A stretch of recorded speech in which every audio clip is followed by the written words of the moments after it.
अध्याय 16वा प्रारंभ. श्री गणेशाय नमः. जय जयाजी परशुधरा, हे जमदग्नीचा कुमारा परशुरामा परमेश्वरा, आता उपेक्षा करू नको. तू सहस्त्र अर्जुना ते दंडून केले द्विजांचे संरक्षण, ब्राह्मणाचा अपमान सहन झाला नाही तुला. आता मात्र डोळे मिटिसी का रे देवा, ब्राह्मणाविषयी काय आहे लागली तुझी गाढ निद्रा एधवाम. म्हणून डोळे मिटू नका, स्वस्थ ऐसे बसू नका, आणीबाणीचा प्रसंग देखा आहे हरी सांप्रत. तुझ्या वशिल्या वाचून अवघी कृत्ये आहेत शीन, आर्य संस्कृतीचे रक्षण होणे नाही तुझ्या विनम. गजानन माया अगडित कोण जाणे तिजप्रद, महाराजांचा एक भक्त पुंडलिक नामे मुनगावी. हा शेगावची करी वारी समर्थाविषयी प्रेम वारी, अमेजा त्यांचे चिंतन करी एकाग्रजा मनाने.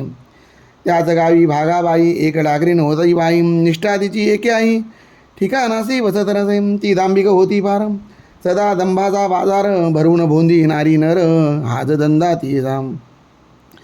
ती बोलली पुंडलिकाला, तुझा जन्म वाया गेला काकी तू नाही केला सद्गुरू तो आपणाते. गजाननाच्या वाऱ्या करसी सद्गुरू त्याला मानसी, परिधाने सांगत होती मंत्रकानी कथिला काम. अरे विधी वाचून गुरु न होत कधी जाण, शेगावचा गजानन विडा पिसा साच असे. तुझा ताप झाला बरा म्हणून तू मानिसी त्याला, या काकताली न्यायाला बळी पुंडलिका पडू नको. गिनगिन गणाते हे भजन, पिशापरी आचरण कोणाचेही खाई जाण, ऐसा मुळी भ्रष्ट तो. म्हणून तुला सांगते चाल अंजन गावाते, केजाजीच्या शिष्याते आपण दोघे गुरु करू. उद्या त्याचे कीर्तन अंजन गावी असे जाण, ते एकावया कारण उठून जाऊ प्रातःकाळी. गुरु असावा महाज्ञानी चातुर्य शास्त्र चिंतामणी, गुरु असावा परमगुणी भक्तिपंदाते दाविदाम. यातील लक्षण एकही गजाननाच्या नसे ठाई, म्हणून वेळ न करी काही चाल अंजन गावाते. तो भोकरे पुंडलिक होता मनाचा भाविक, भागीच्या भाषणे देख चित्त त्याचे घोटाळले. त्याने ऐसा विचार केला, उदय कंजन गावाला जाऊ कीर्तन ऐकण्याला, पुढचा विचार पुढे करू. ऐसा विचार करून भागीची बोलला जाण, अंजन गावा लागून चाल येतो तुझ्या सवे. दोघांचा विचार झाला, पुंडलिक रात्री स्वस्थ निजला. तो 3 प्रहर रात्रीला काय घडले ते ऐका. पुंडलिकाच्या समोर एक पुरुष दिगंबर उभा राहिला साचार थेट समर्थाच्या परी. पुरुष म्हणे, रे पुंडलिका अंजन गावासी जातोस का, गुरु कराया ते निका त्या भागीच्या सल्ल्याने.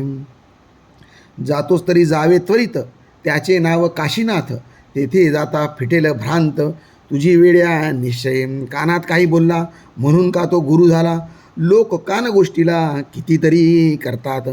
मग ते काय एकमेकांचे काय गुरु होतीसाचे, नादी दंभाचाराचे त्वाम पुंडलिका पडू नये. तू इकडे करी कान, मंत्र देतो तुझं कारण. गणगण ऐसे बोलून महाराज स्तब्ध झाले. आणखी काय आहे आस, ती मी आज पूर्वीन खास. ऐसे एकदा पुंडलिकास आनंदती झाला. पाहू लागला निरखुण स्वप्नी त्या पुरुषा लागून, तो पाहिले गजानन शेगावचे स्वामी पा. पुंडलिक म्हणे, गुरुराया पादुका द्या ह्या मला सदया, नित्यपूजा करावया याविना आणखी आस नसे. बरे उद्या 2 प्रहर दिवस येता साचार, पादुकांची पूजा कर ह्या मी दिदल्या घेई तुला. पादुका त्या घ्यावयाला स्वप्निक पुंडलिक उठून बसला. तोच आली त्याला साक्षात जागृती श्रोते हो. जागा होनी सभोवार पाहू लागला साचार, तो कोणीच दिसेना अखेर नाही पत्ता पादुकांचा. उलगडा काही होईना संशय मनीचा जाईना, म्हणे स्वामीच्या भाषणा बाटन न लागला आजवरी. स्वप्नी येऊन दर्शन त्यांनी दिले मज कारण, कशी भागी ठाकरीनं तेही स्वप्नी कथन केले. तैसेच उद्या 2 प्रहरी पादुकांची पूजा करी, ऐसे बोलले साक्षात्कारी. त्याचा समजू काय अर्थ, किंवा नव्या पादुका करून म्या करावे पूजन, ऐसे त्यांचे आहे मन हे काही कळेन. मी पदीच्या मागितल्या पादुका त्या होत्या भल्या, त्याच त्यांनी मसी दिल्या मग नव्या घेऊ कशास. ऐसे नाना तर्क करी पुंडलिक आपल्या अंतरी, तो इतक्यात आली घरी भागी ठाकरीनं बोलावण्या. अंजन गावी चाला आता मोक्षगुरू करण्याकरता, दिसू लागला आहे रस्ता अरुणोदयाचे प्रकाशे. पुंडलिक म्हणे, भागाबाई मी काही येत नाही, मर्दी असल्या तूच जाई अंजन गावा कारणे. मी जो एकदा गुरु केला श्री गजानन महाराजाला, तो न आता सोडिवला हाच माझा निश्चय. ते ऐकता भागाबाई अंजन गावास गेली पाही, आता मुंडगावाचे ठाई काय झाले ते ऐका. जामसिंग राजपूत गेला होता शेगावात, दर्शन स्वामीचे घेण्यापरत 2 दिवस याच्या आधी. तो जेव्हा मुंडगावाला येण्या परत निघाला, तै बाळाभाऊला ऐसे बोलले महाराज, या पादुका पुंडलिकासे द्याया देई याच्यापाशी समर्थाज्ञा होता ऐसी, तैसेच केले बाळाने. करी घेऊन पादुका जामसिंगा असं बोलला देखा, भोकरे जो का पुंडलिका तुमच्या गावीचा असे हो, त्यास ह्या द्या नेऊन करावयासी पूजन. ते जामसिंग ऐकून पादुका घेता झाला. जामसिंगाला मुंडगावात तो पुंडलिक भेटला वेशीत, उसू लागला त्याप्रत कुशलवर्त समर्थांचे. प्रसाद मला द्यावयासी काही दिला का तुम्हापाशी. हे ऐकता जामसिंगाचे महद आश्चर्य वाटले. सवे घेऊन पुंडलिकाला जामसिंग घेऊन घरी आला. खोदून विचारू लागला, तू ऐसे का विचारले. पुंडलिकाने स्वप्नाची गोष्ट त्याला कथिलीसाची, ती ऐकता जामसिंगाची भ्रांती नष्ट झाली हो. लगेच पादुका काढल्या, पुंडलिकाच्या हाती दिल्या. त्याच अजून आहेत भल्या मुंडगावात त्याच्या घरी. 2 प्रहरी पूजन पुंडलिकाने केले जाणं, मनोभावे करून त्या प्रसादी पादुकांचे. पहा श्रोते, खरे संत सांभाळीती आपले भक्त, आडमार्गाने किंचित जाऊ न देती तयाला. निज भक्तांचे मनोरथ समर्थ कैसे पूर्वितात, ते येईल ध्यानात या कथे ते ऐकता. एक वादसनीय ब्राह्मण कवर राजा राम म्हणून होता धंदा करून अकोल्यात सरावीचा. सोने चांदी भुसार घेणे देणे आचार, मध्यम प्रतिदा सावकार हा राजा राम कवराचे. या राजा रामाप्रती महाराजांची होती भक्ती, म्हणून त्याची संतती मानू लागली समर्था. या कवरा कारण 2 पुत्र होते दान, गोपाळ त्र्यंबक म्हणून लवांकुशा सारे. कनिष्ठ पुत्र त्र्यंबकाप्रती भाऊ व्यवहारी बोलती, तो हैदराबादी प्रती गेला डॉक्टरी शिकावे. लहानपणापासून भाऊच होते देवध्यान, म्हणजे त्र्यंबका लागून हे येथे विसरू नका. काही संकट पडल्यावरी तो समर्थांचा आठव करी, राहून त्या भागानगरी मुसा नदीच्या काठाला. एवच भाऊ भक्तिमान होता लहानपणापासून. त्याचे दैवत गजानन स्वामी शेगाव ग्रामीचे. तो सुटी माझी आला घरी, इच्छा उपजली अंतरी, जाऊन या शेगाव नगरी जेऊ घालावे महाराजा. पदार्थ त्यांच्या आवडीचे करून या सर्वसाचे, परी हे कैसे व्हावयाचे हाच विचार पडला की. भाऊ म्हणे गुरुनाथा काय तरी करू आता, मरून गेली माझी माता लहानपणीच दयाळा. घरी माझे नाही कोणी एक बंधूची कामिनी, जिचे नाव आहे नानी, स्वभाव तापट तियेचा. माझ्या आहे ऐसे म्हणी आपण करावी मेजवानी, आपल्या आवडीचे करुणी पदार्थ सारे गुरुरायाम. भाकरी ती ज्वारीची, कांदा भाजी आंबाड्याची, ऊन पिठले हिरवी मिरची ऐसे तयार करावे. हे पदार्थ करण्याला सांगू कसा मी भाऊजाईला, हट्ट एक करण्याला माता तेच स्थान असे. ऐसा विचार करत भाऊ राहिला निवांत. तो काही कामानिमित्त नानी आली ते ठाया. नानी धीराला बोलली, चिंता कशाची लागली, मुखश्रीती म्लान झाली तुमची कशाने ये वेळा. भाऊ दे दिनवाणी काय तुला सांगू वहिनी, माझे जे का आले म्हणी विचारते ये वेळा. पूर्ण सत्य वाचून मनोरथ ना होती पूर्ण, म्हणून तुला सांगून काय करणे आहे घे. नाणी म्हणे त्यावर सांगून पहा एकवार, तू माझा धाकटा धीर म्हशी पडदा ठेवू नये.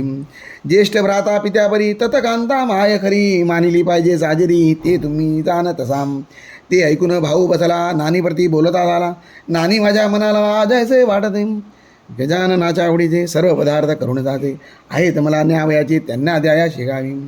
ते तू जरी करशील तरी तुलाही लागेल पुण्य आणि होईल काम माझे त्या योगे. ते ऐकता बोले नानी धीराप्रती हास्यवदनी, यासाठीच का हो मनी सचिंत तुम्ही बैसलात. सांगा हे काय करणे मजला स्पष्ट शब्दाने, काही ना आपल्या गेही उणे कृपेने गजाननाच्या. मग भाऊने सर्व काही निवेदन केले तिला पाही, तीही लागली लवलाही आनंदाने स्वयंपाका. भाजी चून भाकर हिरव्या मिरच्या उंजळभर ठेविल्या आणून समोर आपुल्या त्या धीराच्या. भाकरी 3 कांदे 3 हरभऱ्याचे चून जाणं लोणी ठेवून माखून प्रत्येक द्या भाकरीला. नानी म्हणाली धीराला, जा आता शेगावाला, वेळ थोडका राहिला आहे पहा गाडीचं. ती गाडी चुकल्यावरी वाया जाईल तयारी, भोजनाच्या वेळेवरी गेला तरी उपयोगम. ऐसे नानी बोलता भाऊ निघाला तत्वता, पुसून या आपल्या हाताता येता झाला स्टेशनासी. तो गाडी बाराची निघून या गेली जाची, त्याने चित्तवृत्ती भाऊची होती झाली शोकाकुलम. अति हिरमोड त्याचा झाला, पाणी आले लोचनाला, म्हणे महाराज काहो केला हवे रमाजा एकाली. मी मुळीचं ही नदीनं कुठून गळावे मला पुण्य, आम्हा कावळ्या कारण लाभ केवी माणसाचा. अक्षम्य ऐसी कोणती चूक झाली माझ्या हाती, म्हणून माझी गुरुमूर्ती गाडी चुकली हे वेळा. हाय हाय रे दुर्दैवा त्वाम माझा साधिला दावा, माझ्या करी गुरुसेवा घडून न दिली आज तुम. ही माझी सिदोरी ऐसीच आज राहिली जरी, नाही करणार भोजन तरी सत्य सत्य तरी वाचा. गुरुराया कृपाराशी नका उपेक्षू लेकरासी, ही शिदोरी सेवण्यासी यावे धावून सत्वरम. थोर आपला अधिकार शनाद वादा केदार, मग या येथवर काहू अनुमान करीत जाम. मी नाज्ञा तुम्हा करतो प्रेमाने हाका मारतो, म्हणून या हा न होतो अपमान तुमचा यत्किंचित. 3 घंटे अजून अवकाश गाडी कारण, तोवर या आपले भोजन होईल ऐसे वाटते. ऐसा विचार करीत तेथे बसला उपोषित, चतुर्थ प्रहरी शेगावात आला तिहीच्या गाडीने. कवर गेला दर्शना तई तो योगी राणा, न करता भोजना बसला होता आसनी. नैवेद्याच्या तोनात ताटे होती मठात, पक्वान्नांनी परिलुप्त ती वर्णावी कोठवरी. कोणाच्या जिलब्या घीवर, कोणाचा तो मोतीचूर, कोणाची ती नुसती खीर, श्रीखंड पुऱ्या कोणाच्या. परी त्या नैवेद्याला समर्थांनी ना स्पर्श केला, वरच्यावरी ताटाला बाळा आणून ठेवी पुढे. आणि म्हणे हे करा ग्रहण, गेला 1 वाजून आपले न झाल्या जेवण, प्रसाद भक्ता मिळतो कसा. त्याची ते वाट पाहती करणे आपणा विनंती, त्यांची नसे होत छाती म्हणून मी बोललो. तई महाराज म्हणती थांब जरा, आग्रह नको करूस खरा, भोजन आज 4 प्रहरा माझे होणार आहे रे. मर्दी असल्यास थांबावे, ना तरी खुशाल जेवावे, नैवेद्य घेऊन घरा जावे, परवा नाही त्याची मला. ऐसा प्रकार तेथे झाला. तो इतक्यात भाऊ आला, समर्थ पाहता आनंदला भाऊ आपल्या मानसी. दुरावलेली माय जेवी, बाळके दृष्टी पडावी, झाले असे पाहतेवी भाऊ कवरा कारणे. समर्थासी नमस्कार केला साष्टांग साचार, उभा राहिला जोडोनी कर वाट पाहत आज्ञेची. त्या भाऊस पाहून समर्थ केले हास्यवदन, बरेच दिलेच आमंत्रण, ही का वेळ जेवणाची. तुझ्या भाकेत गुंतलो मी उपोषित राहिलो, हास्य नाही अजून जेवलो, आन तुझी शिदोरी. ऐसे महाराज बोलता हर्षलासे कवर चित्ता, म्हणे काय करू गुरुनाथा गाडी चुकली बाराची. कवरा असं म्हणे बाळाभाऊ आता नको दुःखित होऊ, काय आणले आहेस पाहू समर्थासी जेवावया. ऐसे ऐकता सत्वरी कांदे भाजी भाकरी, कौराने ठेविल्या समोरी स्वामी गजाननाच्या. त्यातील भाकरी 2 समर्थ गेल्या भक्षण, एकी ताजो प्रसाद म्हणून अवघ्या भक्ता वाटिली. तो प्रकार पाहता आश्चर्य झाले समर्था, कळली स्वामीची योग्यता, खरे तर भक्तवत्सल ते. जेवी हस्तिनापुरात भगवंताने ठेविला हेत, सोडून पक्वांना प्रत विदुराच्या हुलग्यावरी. तैसेच येथे आज झाले, आमचे पक्वान नाही रुचले, भाकरीवरी गुंतले चित्त कौराच्या स्वामींचे. भाऊनी घेतला समर्थ प्रसाद शेगावला, सद्भाव जेथे उदेला तेथे ऐसेच होणार. समर्थ बोलले कौरासी, जा आता कोल्यासी, पास होशील पुढचे वर्षी तू डॉक्टरी परीक्षेत. भाऊ म्हणे गुरुराया आपली असू द्यावी दयाम, याविन दुसरा मागावया मी न आलो एठाई. आपले हे दिव्यचरण हेच माझे धनमान, सर्वदा घडो चिंतन आपल्या दिव्य मूर्तीचे. ऐसे बोलू नाकोल्याला भाऊ कवर निघून गेला. समर्थ आपल्या भक्ताला अनुपेक्षिती कधी, शेगावीचा राहणार तुकाराम शेगोकार, एक होता भाविक नर कृषी कर्म करीत असे. घरची गरिबी होती खरी, काम करून शेतांतरी, अस्तमानाचे अवसरी दर्शना यावे मठात. चिलीमध्ये यावी वरून घ्यावे पदाचे दर्शन, काही वेळ बसून जावे पुन्हा शेतात.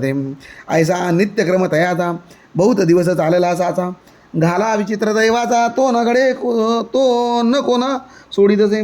जे जे असेल दैवात ते ते श्रोते घडून येत, एक दिनी शेतात असता तुकाराम आपुल्या. तो एक आला शिकारी, बंदूक ज्याच्या खांद्यावरी, नेम धरून ससे मारी छर्रे घालून बंदुकीत. ती प्रभातीची होती वेळा, सूर्य नुकता उदयाला, तुकाराम होता बसला आपल्या शेती शेकत. तो त्याच्या मागे कुपाटीला, एक होता बसलेला ससा शुभ्र तो चिबडला शिकाऱ्याच्या दृष्टीचे. त्याची शिकार करण्याभली शिकाऱ्याने आपली नेम धरून झाडिली, खांद्यावरील बंदुकम त्या योगे ससा मेला. एक छर्रा लागला त्या तुकाराम माळ्याला, कानामागे औचितम छर्रा मोठा जोरदार, मस्तकी शिरला अखेरम. थकले अवघे डॉक्टर प्रयोग करून त्याचेवरी, काही केल्या निघेना छर्रा तो डॉक्टरांना होऊ लागल्या यातना. तुकारामासी अतिशय मस्तक दुखे अहोरात्र, निद्रा न लागे किंचित. नवस सायास केले बहुत, परी गुण येईना ऐशाही अवस्थेत. यावे त्याने मठात तो समर्थाचा एक भक्त, ऐसे बोलला तयाला. डॉक्टर वैद्य सोडा आता, साधूची या सेवे परता. नाही उपाय कोणता उत्तम या जगामध्ये. कृपा त्यांची झाल्यास चुकेल हा तुझा त्रास. झाडीत जा आसपास या मठाच्या नित्य तू, तेव्हा सेवाही घडेल पुण्य तेही लादेल. कृपा झाल्या होशील त्रासापासून मोकळा. मात्र आपल्या पित्यापरी दांभिकतेने हे न करी, शुद्ध भाव अंतरी सर्व काळ धरावा. ते तुकारामाचे मानवले, झाडाने त्याने सुरू केले. अवघ्या मठास ठेविले स्वच्छ त्याने आरशापरी. आईशी 14 वर्षे झाली तुकारामाची सेवा भली, तरी गोष्ट घडून आली ऐशा रीती श्रोते. झाडता झाडता कानातून छर्रा पडला गळून, जैसी गाती भोकरातून दाबिता सुंटे आठवडी. तैसे जाते येते झाले छर्रा पडता थांबले, दुखावयाचे मस्तक वले ऐसा प्रभाव सेवेचा. ही सेवा झाडण्याची अखेरपर्यंत केली जाची, प्रचितीविन कवनाची परमार्थी न निष्ठा बसे. ती एकदा बसल्यावर मग मात्र होते स्थिर, संत सेवा महाथोर हे भाविक जानती.